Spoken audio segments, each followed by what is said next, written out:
It happened, ladies and gentlemen. President Obama on Saturday, December 31st, 2011, as a little New Year's present to our constitutional republic, signed the National Defense Authorization Act.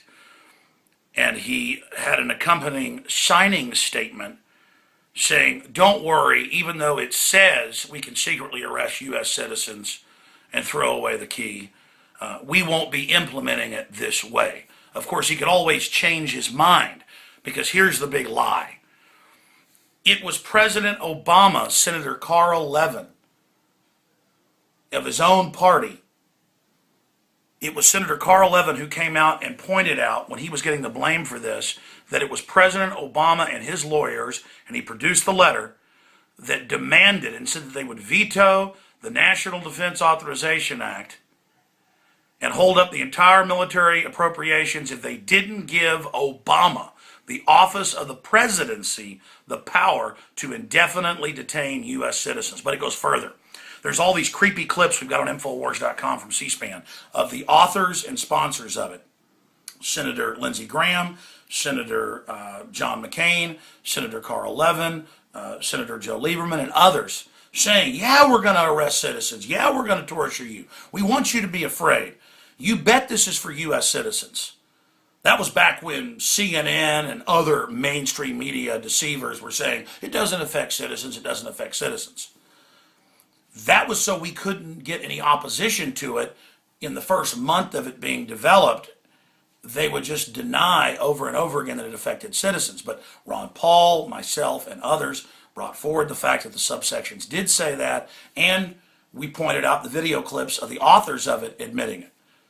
But just this last week, CBS News, ABC News, the New York Times, hundreds of publications and TV channels came out and said Ron Paul is crazy. He believes that the NDAA affects citizens and allows the military to operate domestically. Well, the ACLU's done the analysis.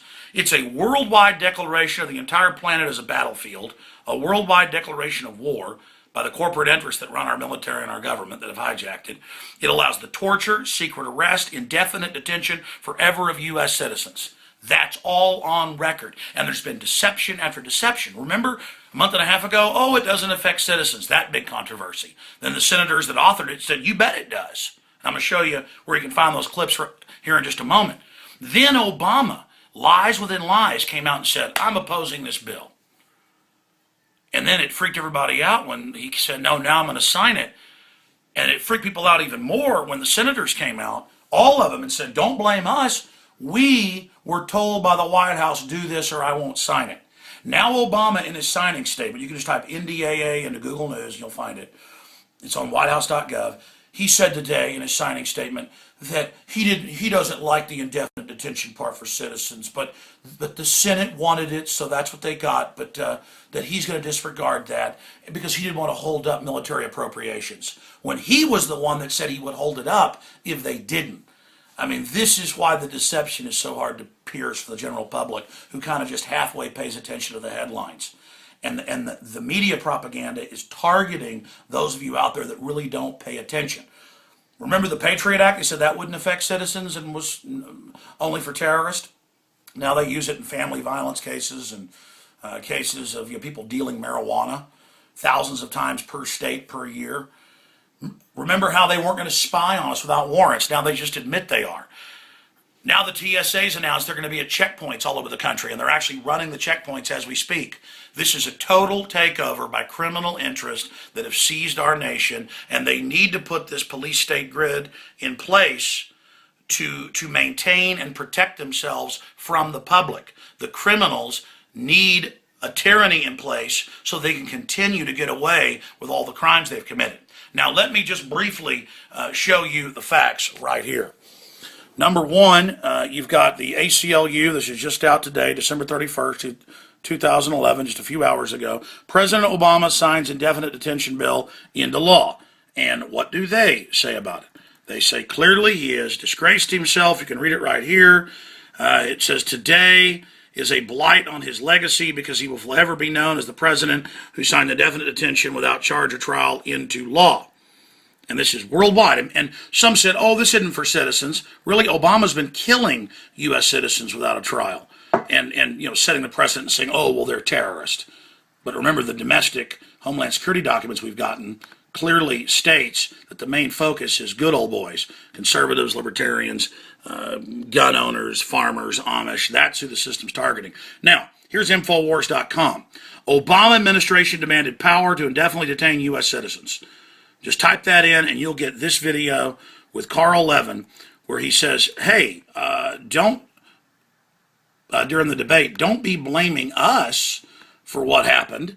Are you aware that the White House demanded that we add the provision that it be U.S. citizens, and it does affect U.S. citizens? And then we've got all these countless other articles that have got the videos of the other senators in there getting super, super creepy, talking about how they're basically wanting to scare the American people. Obviously, it's a holiday, but I'm going to get some of my writers together tomorrow to do a new article and repost at Infowars.com on the front page all the different senators admitting it was Obama that demanded the indefinite detention, admitting that it is indefinite detention. And then I'm going to show you where Obama got him and said he was against all this. That is duplicitous. That is deceptive. That is counting on people not paying attention. Go to Infowars.com, get our articles, get them out to people, and point out that here's Obama in his signing statement today saying, I don't like it that it's for citizens, but I'm going to sign it anyways, when he's the one that demanded it. I mean, wow. How do you deal with this level of deception and disinformation? They're doing this because they're getting ready to devalue the dollar and fully implode the country. And I bought The Economist today when I was at the grocery store, Economist magazine, and it says central bankers to the rescue, and shows a central banker with defibrillators about to restart the heart of a patient. They've designed this implosion to consolidate power.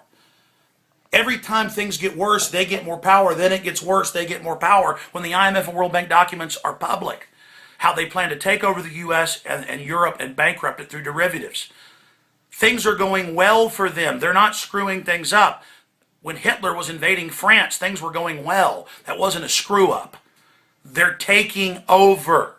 They're destroying and overthrowing the republic. He said this bill does go against our cherished values, but I'm still signing it. That's a quote in there. Go read a signing statement. Our cherished values. No, not our values, our law. Our law, you tyrant. But remember, the office is being turned into a dictatorship for the bureaucracy. The president himself's a teleprompter reading nobody. This is going to be handed on to future puppets. All right, hope you're having a great new year. Please get this out to everybody, ladies and gentlemen. We've got to stand together or hang separate.